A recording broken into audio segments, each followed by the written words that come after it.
Live and divorce sucks. Welcome to Divorce with Integrity. This is the most important and open discussion on the internet about the positive, purposeful, powerful, pleasant aspects of moving from matrimony to acrimony to harmony.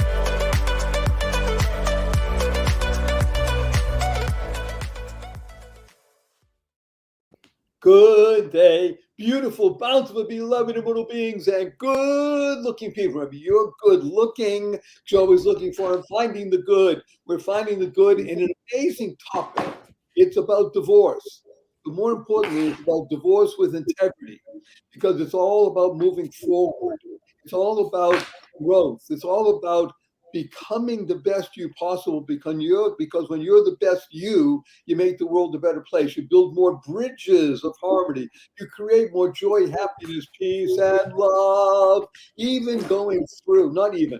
Especially going through what I'm going to call today the birth channel of integrity. The birth channel of integrity, because if one can go from a place of, at one time, matrimony and harmony and love, and find oneself in a very constricted place, and then get through that birth canal into a larger place, which is based on integrity, then you have chosen a path that will bring benefit not only to you, but to your family, your friends, and I dare say the entire world. So that's why this is so important. And that's why I must tell our panelists here that so many thousands, I'm talking thousands of people, look forward to this. They watch the ones, the former ones that we've done. And there's a momentum that's growing with this, because it is based on that I word. And the I word is not I, me. The I word is integrity, and being the best I can be for everyone involved. So I'm going to just throw out two ideas, two large topics to our panel. Our panel, by the way, actually, I have to think of another word instead of panel. That's just so ancient. Our group of dedicated beings, like that one for off the cuff for the moment. I have no cuffs, but off the cuff, group of dedicated beings who think about and have lived through the process or come close to it. Well, I'm going to throw out the two large topics that I have hundreds and hundreds of emails about. Emails, texts, and posts on the site here.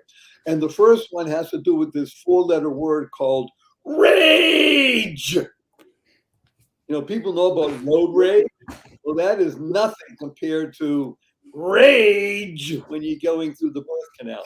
So that's one of the topics we're going to talk about. And rage, by the way, are the four operative letters in the word anger. Anger, rage, and all the things that go with it to get through that. The other part is we're going to ask questions on, and I'm talking about 126 different questions in the same idea, and that is our group of dedicated beings, your tips on how to avoid divorce. So we're going to go from rage to avoiding divorce and talking about some of the issues that could maintain a marriage if possible. So let's just jump right in. And as I said, we have with us today three remarkable human beings that I am privileged to call friends. We have wonderful, we'll do it geographically, sitting in the heart of the financial center of the world, maybe even the center of crime, and a new beginning is our high energy network, our end, wonderful Joe Applebaum. Yeah, okay. And on the West Coast,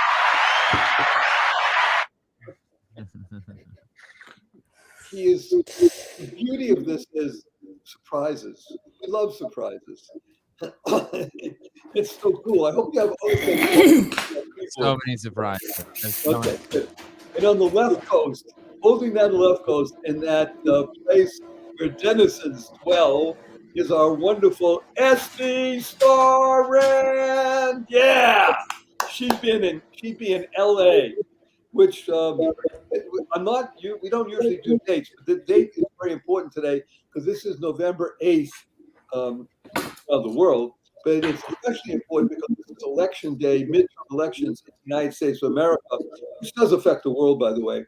And there's a major election process happening for the mayor of the city of Los Angeles. And depending on how that mayoral election results, will determine the direction of the city. Is it the city of Los Angeles or is it the city of the Angels? So we'll see. And then just down the street from wonderful SD is our remarkable beach going bingo babe. Fabulous Lori McDermott, the wife expert. Yeah. Thank you. In Manhattan Beach. So we got, actually, that's very nice. We have Manhattan, even though he's not in Manhattan, and we have Manhattan Beach right by the water, and we have Esty in LA. So, and your humble host, Barry Shore, is a new resident of a place called Henderson, Nevada, which people could scratch their head and say, Henderson, Nevada. Okay, I'll use the other word, Las Vegas, right near, well, 17 miles away. Thank you. Just far enough to be able to see the lights of Las Vegas. And it's quite interesting, by the way, especially at night, to see all the stuff happening and know that there are millions, I don't know if anybody knows this, 23 million people a year come to Las Vegas. I mean, they make it a destination. It's in the middle of the desert. And it says, you know, it's supposed to be family oriented and all that stuff, but it's really here for gaming, gambling, stuff, all kinds of stuff, and you know, conferences, high level. But it's all about sort of shedding the skin for the moment and getting in touch with another kind of being. Okay, that's the introduction. We're going to jump right into rage. Rage. It's a 4-letter word. Rage happens in my. By the way, I don't know this on a personal level because I'm married 45 years. And by definition, if you're married 45 years, you've not been through, but you're constantly iterating, going through stuff. That's life. Hello? That's what all the people say. You're riding high in April, shot down in May. It's true. It's like you're surfing, not like you are surfing. And sometimes those waves get really big. Sometimes they're just small. Sometimes no waves at all. It's calm. But there's stuff always happening. So we're going to jump into rage. And I'm going to begin with our New Yorker, who's going to talk to us about, here's what I'd like to do, Joe, and this for everybody. I want you to speak about, just for a couple of minutes, about rage from your own experience, if you ever did experience in your marriage, and 3 tips. If you can't give 3, 1 or 2 is fine. But 3 tips max, no more than that, on how you would like to urge people to avoid or dissipate rage. You have the idea? Tell us about 100%. personal So rage and yes. 3 tips to avoid or dissipate rage. Rage is a form of anger. It's a common emotion to experience during divorce, but it's really not a healthy emotion. It's like water boil. Like I always tell my kids the following. I said, if you turn the fire on under the pot of water, what's going to happen to the pot of water? Eventually, the heat's going to get too high and the water is going to start boiling. Now, you can't just suddenly stop the water from boiling if it's still on the fire the whole time. You got to take it off the fire. So when I put my kids in timeout or I tell them to calm down, and when they're really angry or they're raging, violent and under control anger, you know, like they're exploding like a volcano, I say, let's get you calmed down because that's the only way to be able to overcome that. But sometimes things are just happening, especially in a divorce like mine. Things just happen that are outside of my control. And when things are happening outside of my control, it ends up having some consequences in my emotions, and I have to start dealing with those emotions. So the way that because I've done a lot of therapy and a lot of personal development over the years, I had the tools that I needed to be able to take my emotions and channel them and deal with them and control my anxiety. So anger is actually something I learned in therapy. Anger is a second It's a secondary emotion. It's not a primary emotion. Your primary emotion is anxiety. And when it gets to a certain level, it turns into frustration and anger, and it turns into this whole thing where you cannot control. Your rage, you cannot control. When you have road rage, it's already too late. It's because you weren't breathing. And so one tip that I would give everyone is, number one is breathe in from your nose and then breathe out from your mouth and take deep breaths. And try to do this like at least when you're feeling that anxiety where coming to a place, take a moment and just start breathing. Breathe 5, 10 times, do deep breathing exercises, do some breath work. For me, that was a game changer. The other thing that I would recommend people doing is getting some type of a coach to work with them to help be able to move that rage out of their body, move those emotions out of their body, because if it's tensed in your body, you're going to feel it. I hired an energy coach, and he helped me be able to take that and just push it out by taking a pillow and smacking the pillow over my head onto a couch, like my knees are on the floor over the couch, and we do this exercise to really shift that energy, shift that energy. So number one is you have to take a breath. Number two, shift that energy, get it out. And number three, the third tip that I would give everyone is exercise. I started running about, I would say, let's say 10 years ago. And I know, Barry, you're a big fan of swimming. I think you swam over 8,000 miles without your legs. 8,803 miles as of 2 days ago. Find an exercise that will make you sweat. You want to be able to move that energy when you're feeling anxiety, when you're feeling energy inside you, that violent rage that is 100% normal, but it's not healthy to feel. When it gets to that level, it can do things to you that will make you be able to behave in ways that will actually hurt your divorce. It'll get your divorce out of integrity because of the things that you say, because of the things that you do. You have to exercise. And I'm going to give a bonus tip. Besides, Wait a minute. I want to just interrupt Joe for one moment because this is the essence of Joe.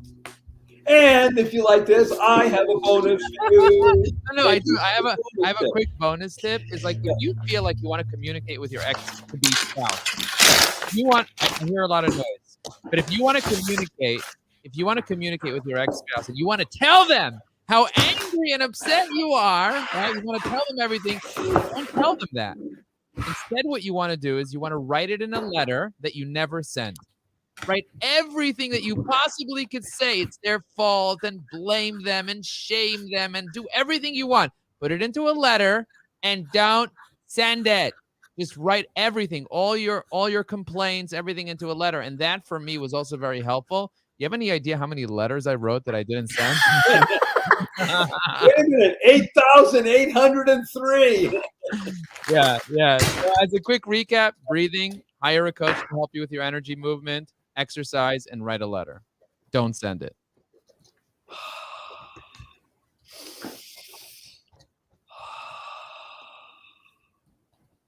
Thank you, Joe. We're going to come back and unpack Joe after we hear from wonderful Esty and Lori because there's so much there to revel in. And the backward revel, by the way, is a great word, R-E-V-E-L, because backward is spelled lever. When you revel in something, now the lever moves the world. Wonderful Esty. What's up, Ray? By the way, I think if everyone can mute themselves, if you're not muted, mute yourself. If you're not talking this way, it'll avoid all the background noise. Okay, great. Thank you. Okay, wonderful Esty. Rage! How to dissipate? What's the question? The question is how to dissipate rage? How did you tell us about a personal experience? Did you ever have rage while you were going through divorce? I had a lot of rage. Yeah. Not just rage, you had a lot of rage. A lot. Yeah. I was really I called it fury.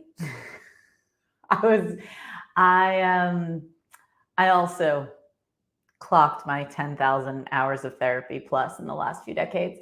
And so I've also learned that anger is a cover emotion for fear, sadness. And sometimes you got to just deal with the anger. I was so mad. I felt that my situation was so unjust. I was just like beside myself. And I was furious. I was so angry. I was sad and mad and scared. And and full of so many extremely intense emotions that had no good place to go. And I don't love writing letters as much as Joe does. I like to talk a lot. That's why I talk for a living for many years. And I talked a lot, not to my ex-spouse. That is unhelpful. Never, ever, ever talk to your ex or soon to be ex-spouse when you are full of rage. It doesn't go well. Tried it once. Bad idea. Don't do that. Definitely, though, if you like to talk, find someone who you can talk to. And I'm so lucky to have been blessed with some close mentors.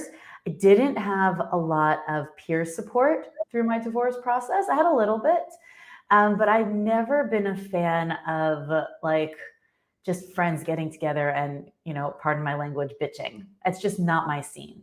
From the time I was in my late teens, I had this thing where it was like the no 3 C's club, right? No criticize, condemn, or complain. Because I read Dale Carnegie's How to Win Friends and Influence People when I was like 19. And I was like, all right, no criticism, condemn, or complain. And I was like, I am not hanging out here if that's what we're doing. And so for me, having a mentor that I could confide in, that I could vent to, that's what I would do. I would like something would happen. My ex would do something, say something, and I would lose it. I would just completely lose it.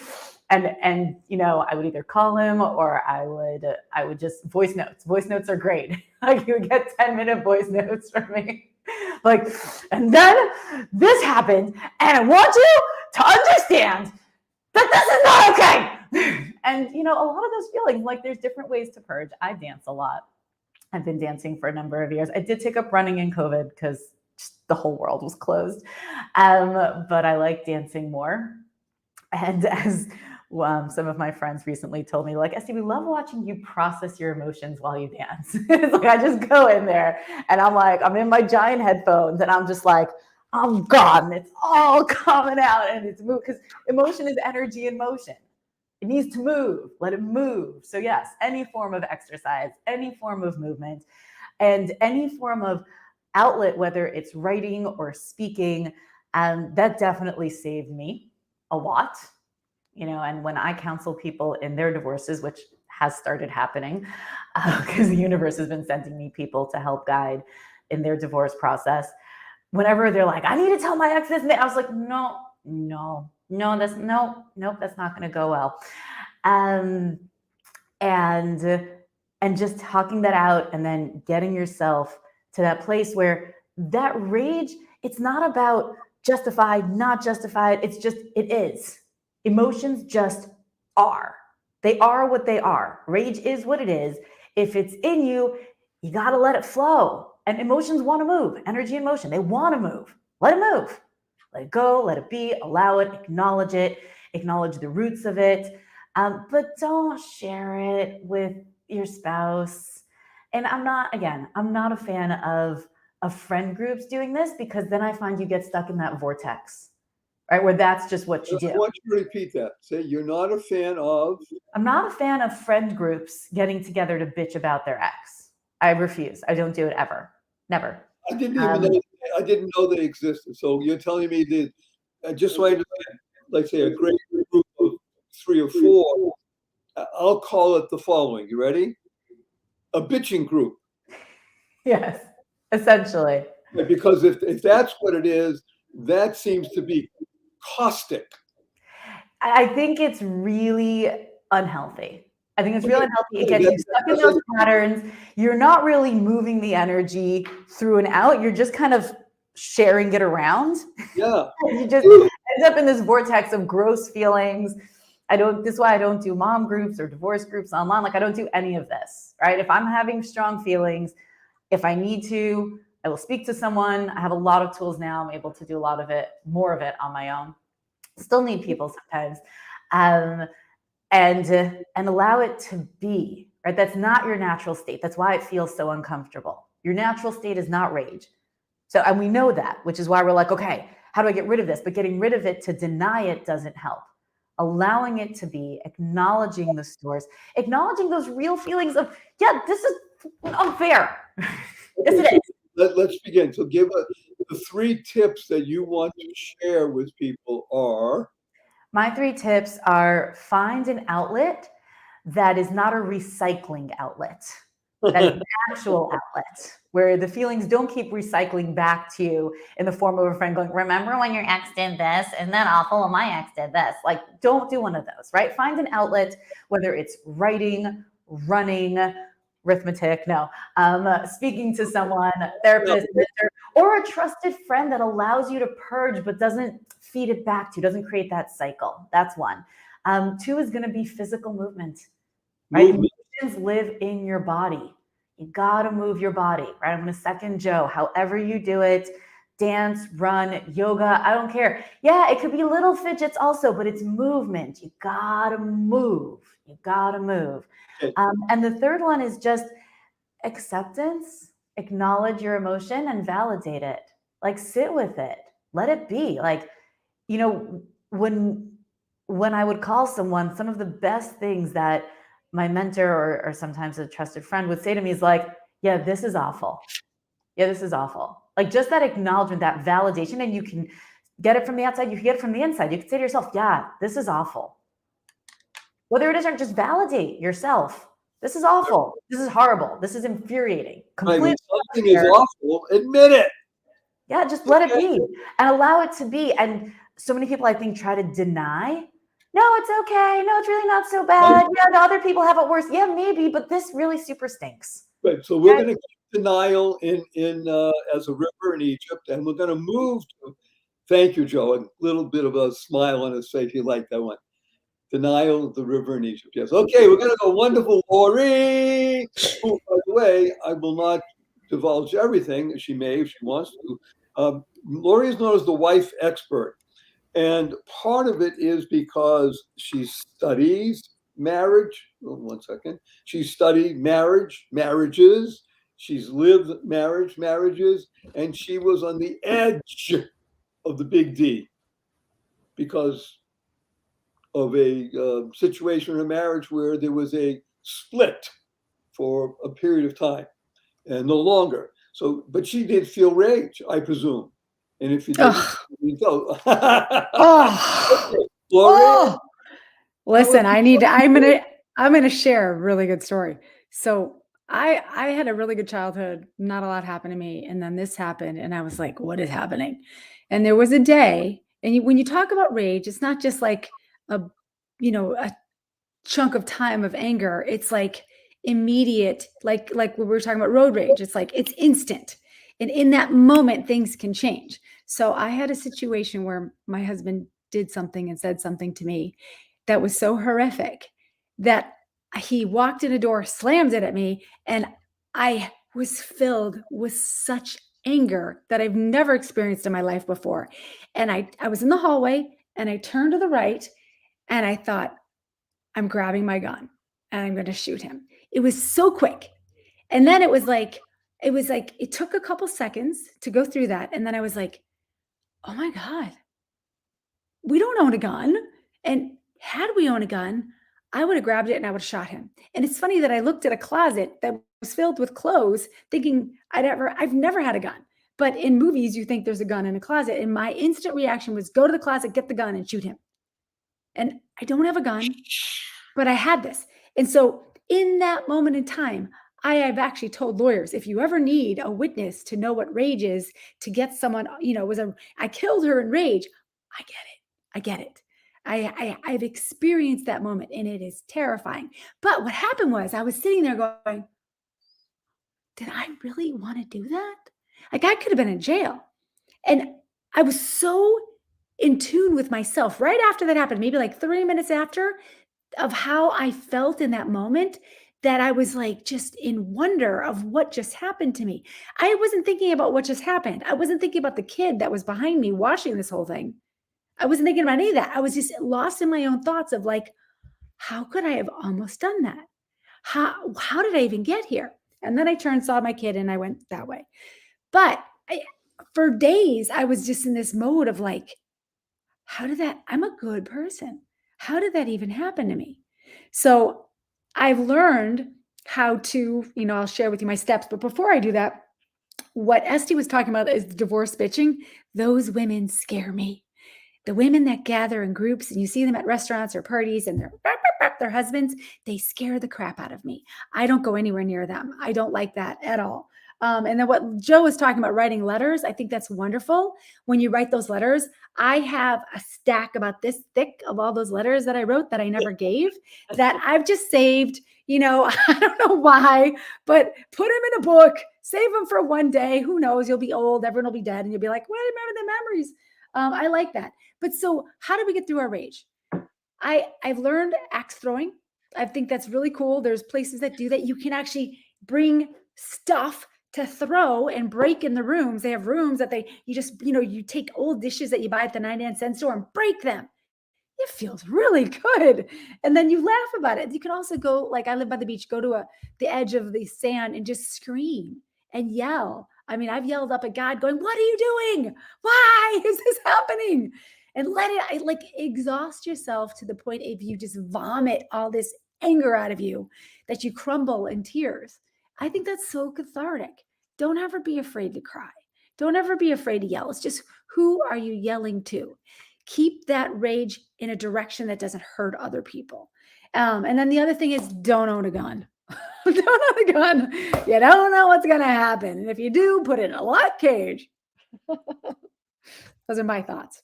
Okay. So it's my privilege to go back and unpack and open up and just delve deeper into these wonderful insights that we've been offered here. And again, people love this. It's so much because we're touching human beings. Okay, everybody, I'm just going to show you something. I just took it up. I keep this in my left-hand drawer. And I didn't do this for the show because this is volume number 83, but I just can you, if I hold it up, can you read what it says? Who wants to read that out? Anger journal. Yes. Mm-hmm. This is my anger journal. And it's For a second, I thought you wrote there, anger is real.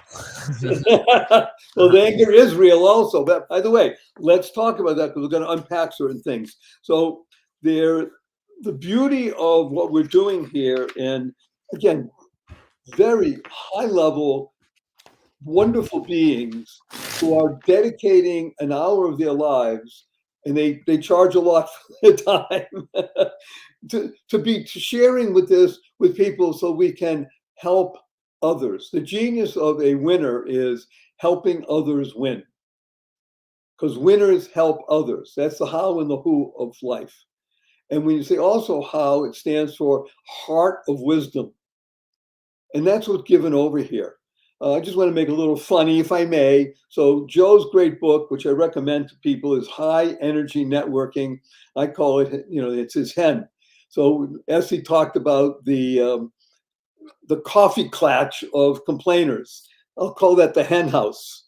You don't want to go to a hen house because that's where the flames, like you said about the stove, Joe, and the pot of water, that's where the flames get elevated. There's no benefit. Really, what everyone has been speaking about, myself included, is the ability to recognize, that's the first thing, just be aware that you're in rage, you're in anger, or as Joe said, the true umbrella for all of these terms is anxiety. When you are in a place of anxiety and you are anxious, and by the way, that happens even in the normal course of life, not just in divorce. You're going to be speaking to 800 people, or you're going to be speaking to your kid. There's an anxiety just as built in, but the anxiety can be used for a positive, purposeful, powerful, and pleasant process. That's really what we want to do. We want to be high energy people who recognize that everything in life can be used to advantage. Even rage, by the way. As you just said, we'll lose Lori in a moment, because of the three things she said, number 3 was don't own a gun. Now, I won't go as far as to say don't own a baseball bat, but it's the same mentality. It's the ability to recognize that rage does exist, as Esty said so wonderfully. Validate.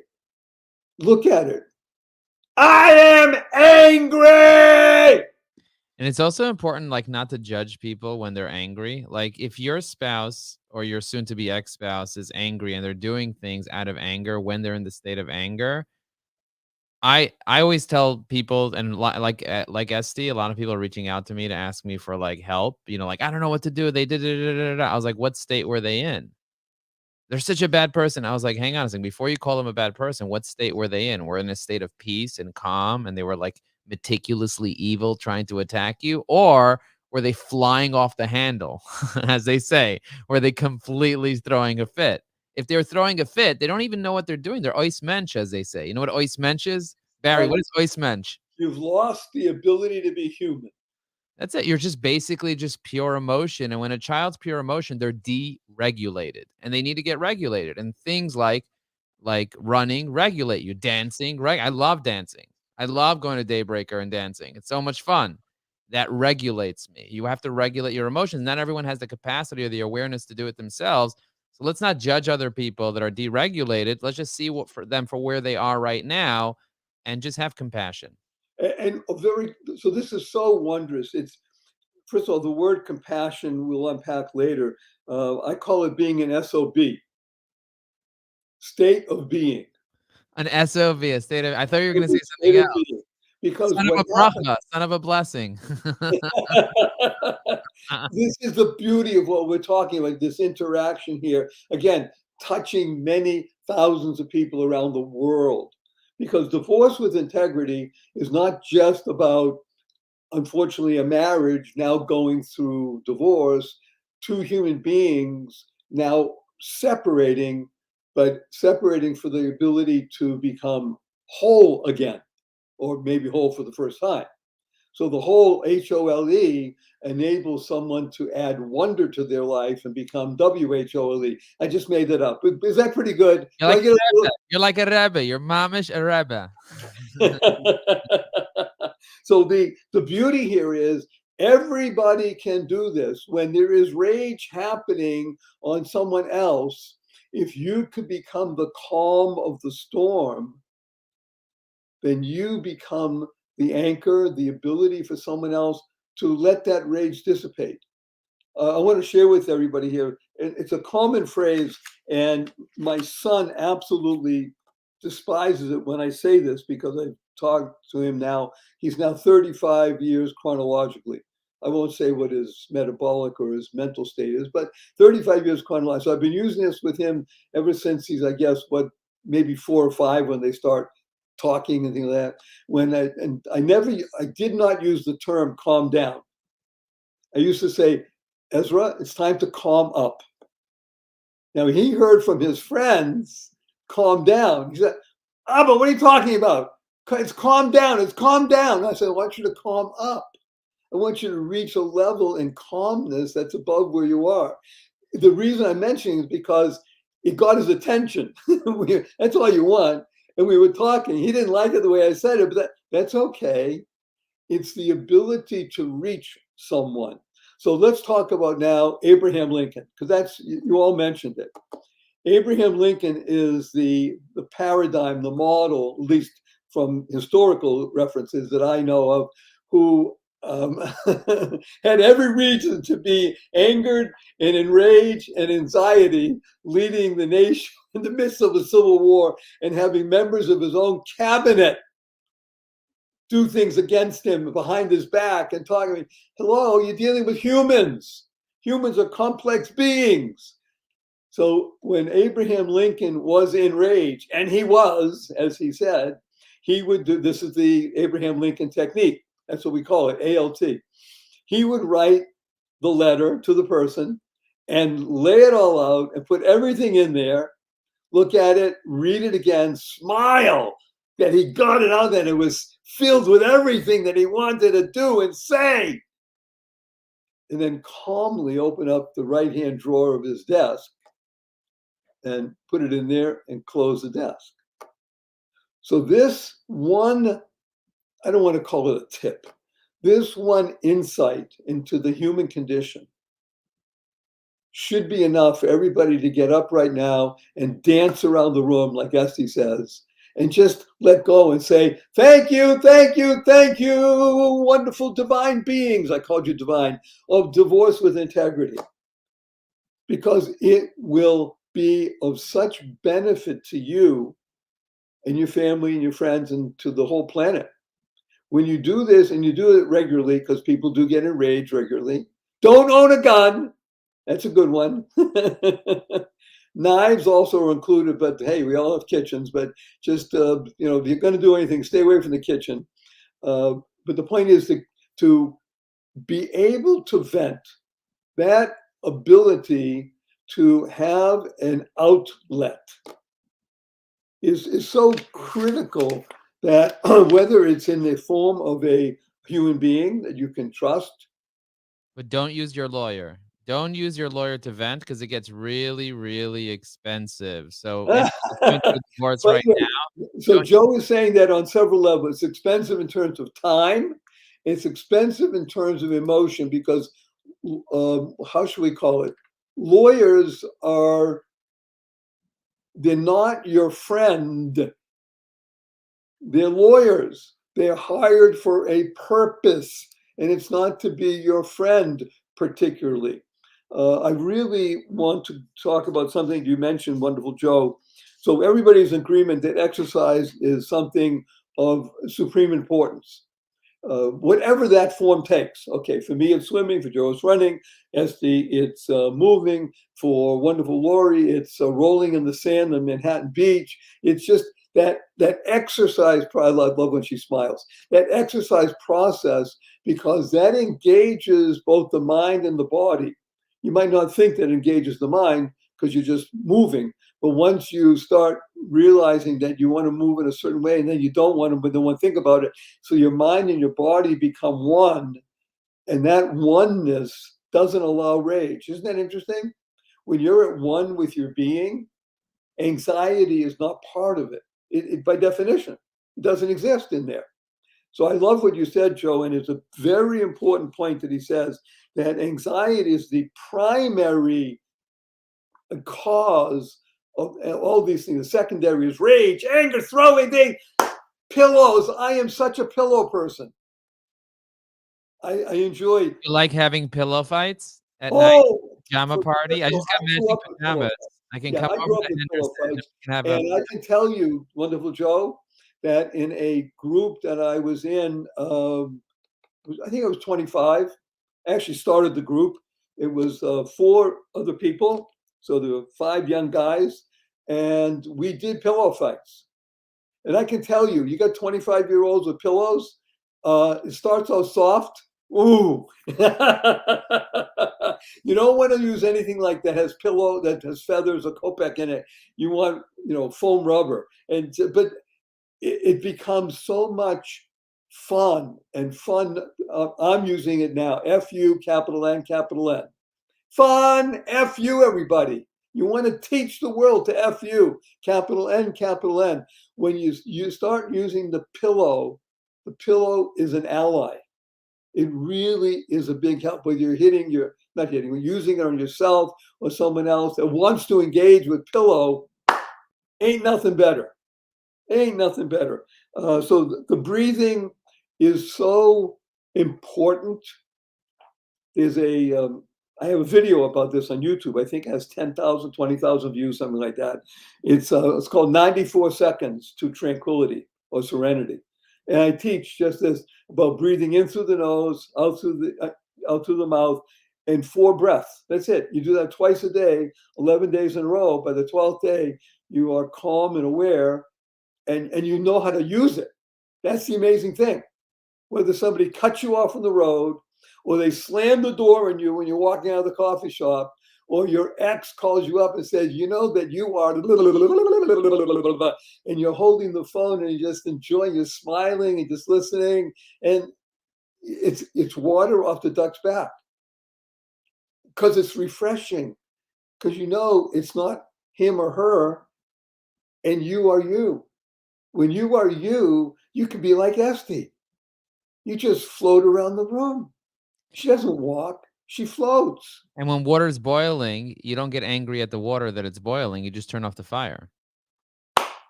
or you remove the pot. You remove the pot. Throw out the water. I'm Yeah, a pot advocate, by the way. recycle it. Put Pot it through a advocate, I can filter. tell everybody.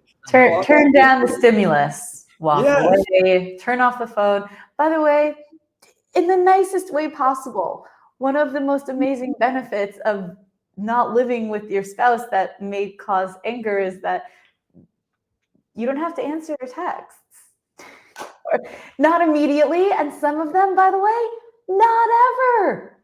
They When you might get say that something that barrage. really upsets you, Yeah. and you just don't have to answer. It's like this very cool new thing that I learned. Wait a minute. This is, oh yeah, new thing you learned. This is so It's a new wonderful. thing. Not everything deserves an answer. The person's not standing in front of you, so they say something that maybe when you were living with them and they said in front of you, you might have had a reaction to. But you know what? Here's my fourth tool. Pause. 10 seconds, 20 seconds, pause. Just pause. Yeah, 10. Pause. You're like, nothing. Just wait. Let it flow. You don't have to answer. You don't have to answer everything. Not everything was there for you to answer. They just wanted to say it. That doesn't require a response. But your ego wants you to answer. Your Your ego ego wants you to answer it. with like the smartest, sharpest, best thing that's going to only escalate the conflict. Nobody wins. I have something to say. Barry, can I, I don't want to interrupt anybody. Please, Okay. wonderful. So I teach a class called Love for Life to children ages 6th grade to 8th grade. And one of the things that we teach is that we all have a monster inside of us. And when that monster gets upset, it goes bink and it pops out of your brain and it starts yelling. And monsters can't fight with people. Monsters can only fight with other monsters. So when a monster comes out and starts yelling, the person's monster comes out and starts yelling. So now you got two monsters yelling at each other. And the trick is, how do you stop the monsters from yelling? Someone has to pull their monster inside to shut it up. And if one monster is outside and this person is calm and this monster is yelling and yelling and yelling and this calm person's talking to the monster dies because it has no one to talk to. It can't yell at nothing. It needs another monster. So the idea is if you keep your monster and you control your monster, you're going to be okay. The other thing I was going to say, besides the monster thing, that's what I teach to kids. But for adults, the biggest thing you can do is have one or two friends that you say to them, I might call you or text you and say, don't answer your phone. And then I'm going to call you and I got 5 minutes till that voicemail cuts me off. And I'm going to scream and yell into your voicemail. You don't have to listen to it. Just delete it. But I got it out. And you'll find two friends that will say, okay, this is a hard time for you. I will be that friend. They might listen to it. They might not, but you're not looking for an answer. There be your bonus tip. Drop the mic. The monster thing is amazing. I'm going to tell my kids about that. It's such a great idea. Monsters can only fight with other monsters. I love that. Thank you. Okay, so I want to add in here something that I think everybody understands. It's intuitive, but I'm going to speak it out. This is about divorce with integrity. Families, etc. You mentioned kids. Everything we're talking about here applies to business relationships. Should I say it again? Everything here applies to business relationships. Stuff happens in business. People unwittingly or even wittingly text things, say things, etc. Everything we're doing, this is not a compartment called family or divorce. This is life. What is the course that you teach? Wonderful Lori, what's it called? It's for 6th, 7th, and 8th graders, and it's in public schools. It's called Love for Life. Love for Life. So it applies for 6th, 7th, and 8th graders, and also people who are in grade 22, 28, 39, 40, 78, 88, 95, God willing, 105, for 120 for all of us. It's applicable in every realm of life, because the genius of divorce with integrity is not that it's limited to divorce at all.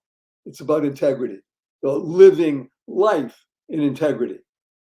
And I just wanted to make mention because I don't want people to think, oh, okay, we're talking now about my X or about to be X or my Y or my Z, whatever you want to call it.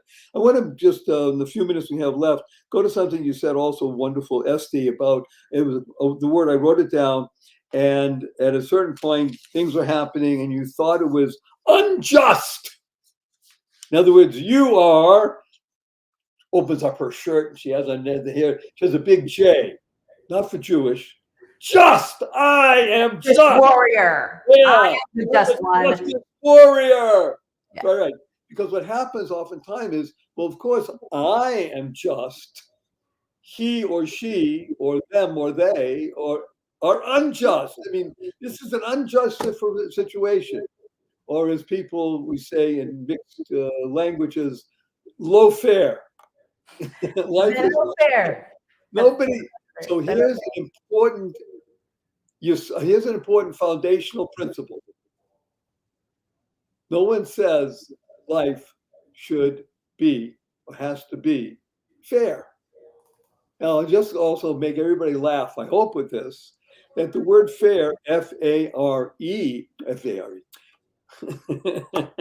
I gave it away. Anyway, the word F-A-I-R. So most time when you hear that word, is life fair, F-A-I-R? Well, the answer is yes and no. Life is not fair in the sense of, well, that was unjust and you shouldn't have to do that. It's unfair that he got and I didn't and she didn't. And yet, when you understand F-A-I-R for what it really is, life is fair. It's a joyous fair. Let's go to the fair. Let's have fun. A fair is a wonderful place. You know this term fairy, F-A-I-R-Y? Where does it come from? It comes because a fair is a place of dancing. I don't know if any of you have ever been to something called the Renaissance Fair. Remember that, Lori? Esty, have you ever been to the hearing? Yeah, I love the Renaissance Fair. Yeah, the Renaissance Fair. I mean, the Renaissance Fair is just about enjoyment. Hello? It's about going and anticipating that there's going to be fun. F-U, everybody, capital N, capital N. So when you say that life is unjust, you want to make a shift. You use this, Joe. You want to shift your energy. Now, as I mentioned many times down here, every time we have a session, I'm involved, thank God, with many, many thousands of people over the years. And what I found is that 96.3% of the people who want to understand about shift perspective, they drop the F in shift and the other stuff happens. You got to be able to shift your energy. It's monster. It's not having a gun. It's knowing that instead of unjust, I want to replace that word with fair. And I love fairs. Not having an affair, even though that may be interesting also. But a fair is a wonderful thing. And a fairy is something beautiful. That's why it's called a fairy, because it's a being that loves being at a fair all the time. So when you internalize that, utilize and leverage that in your life, rage doesn't have a place to live. It's what you said about the monster, wonderful Lori.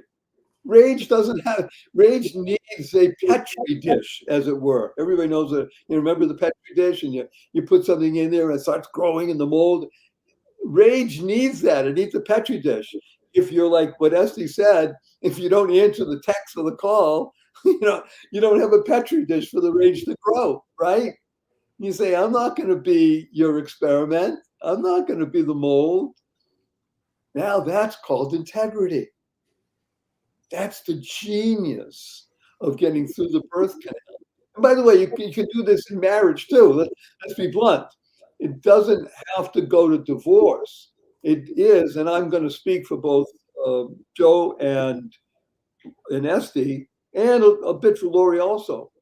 For Joe and Esty, it didn't have to go to divorce, but you wanted it to because you recognized that was the only way or the best way for you to become the full you. Am I correct on that? Best for all involved, right? There were a lot of people involved because you have a number of kids.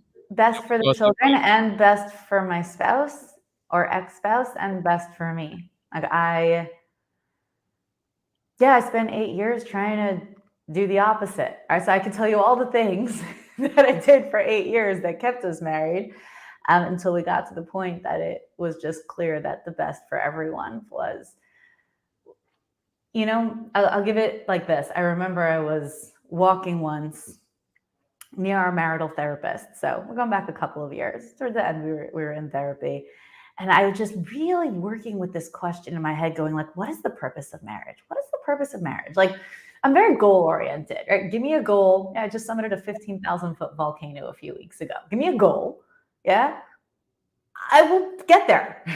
So like, what is the purpose of marriage? Let me get to that purpose. Let me fulfill it. And I just had this thought, right, wrong, agree, disagree. I'm like, marriage is about being better together. That was the thought that I had. I was like, wow, we are worse together. We are not better together. We are worse together. And unless we can get better together, this is not, we're the opposite. That we got to the place where we are the opposite, not better together anymore. And to me, as this story just came to mind actually a few days ago. So again, the closer we got to the end, like a bell curve, the more things escalated. And I remember meeting with a community leader, a rabbi, a mentor, a guide, a sage, who himself had been divorced and was remarried and was extremely passionate about keeping couples together. And he sat with me and he tried to keep me in my marriage. And part of how he did that was scare tactics. And he told me how awful it would be if I got divorced and how unlikely it would be that I'd ever find another partner and how my children would suffer. I was like, okay, for every bad story you give me, I would like a good story because this may or may not work. And there are two sides to this coin. And he never spoke to me again after I told him that. He was but one of the stories he told me horrified me. I think he was telling it to me to try to keep me in my marriage, and it did the exact opposite. I was like, no, this is not my planet. He told me that there's this couple that he knew in the community and that their marriage was, you know, really, really suffering. And they didn't talk to each other for 2 years, but they stayed married so that their children, because they're Orthodox, would get a good shidduch, a good match, because divorce has a stigma. So for the sake of their children, this made me furious. Okay, for the sake of their children, this couple stayed married, not talking to each other, living in the same house for 2 years, and then their child married a wonderful boy I'm like, with as much emotional and psychological damage as her, probably. Like, are you out of your mind? Are you out of your mind? So I don't believe in marriage at any cost. I don't. I believe that some costs are too high. By the way, this may be a subject for, if not next one, then the other one. Marriage at any cost. Okay. By the way, I just want to make mention that Esty says she talks for a living. She does. She's a remarkably capable, gifted being. And everybody should know that TALK stands for teaching always love and kindness. Aww. That's what she does. Teaching always love and kindness. We only have a few minutes left. Joe, I know you want to say something, so please do. I think I said too much already. No, it's not possible that Joe Applebaum says too much. Staying married when you're completely out of integrity is damaging for the kids, is damaging for your spouse, is damaging for the family, and is creating generational trauma.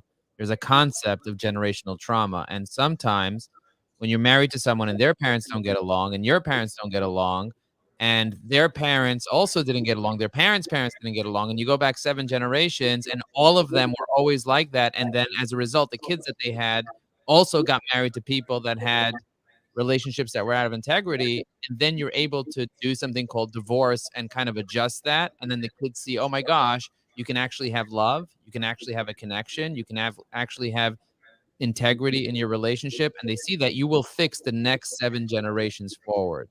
So a lot of people stigmatize divorce as, oh, this is a bad thing. It's not good. It's not bad. It's just if you're doing it with integrity and you're doing it for the right reasons, and a lot of the times, and especially in my case, the kids are going to be better off. They are better off. My ex is better off. I'm better off. And as a result of that, we can actually get along and now be able to be better parents for our kids. Just as before I ask Lori to say something, this goes to Estee's point about the goal the goal of marriage being better together. Divorce with integrity is about not being together and being better.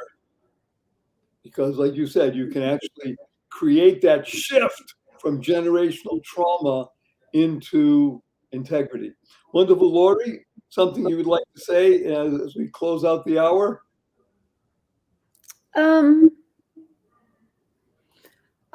I try to think of every situation that comes up when I talk to the wives that I coach, and there's lots of them that end up divorced, that everything that you do, you have control over. Everything that the other person does, if you say in your mind that everything that person does, they're doing it not to hurt you, you're gonna see that differently. And I like to look at stuff as like, if things get stressful, I tell my girls that I coach, okay, popcorn time, meaning sit back, eat your popcorn, and watch what happens. You don't have to say a word, and it's going to happen right in front of you. Don't involve yourself in something that you don't have to be involved in. You take care of you, and other things are just a movie. Just eat your popcorn. It's such a great visual because we all know that popcorn means I'm going to the movies, I'm just going to enjoy it, and it's fair and it's fun. F-U, capital N, capital N. Everybody, that's what this is all about. We want to teach the world to F-U. What are the capital N's? Oh, well, you have to stay tuned for next time. And with Divorce with Integrity, we might even begin with Estee's question. What the heck is the F-U, capital N, capital, what do they stand for? I'm good with the F-U. I just don't know what the N's are. Well, you have to know what F-U stands for also. You might have a different definition than I do, yes. Yes, exactly. Because remember, I live in the world of positive, powerful, pleasant. And what we do is we're going to do on Divorce with Integrity, as we love to complete this hour of remarkable insights from these three major beings. And here, your humble host, is we do a group hug. Remember, HUG stands for Heartfelt Unlimited Giving. Heartfelt Unlimited Giving. Count to three. 1, 2, 3.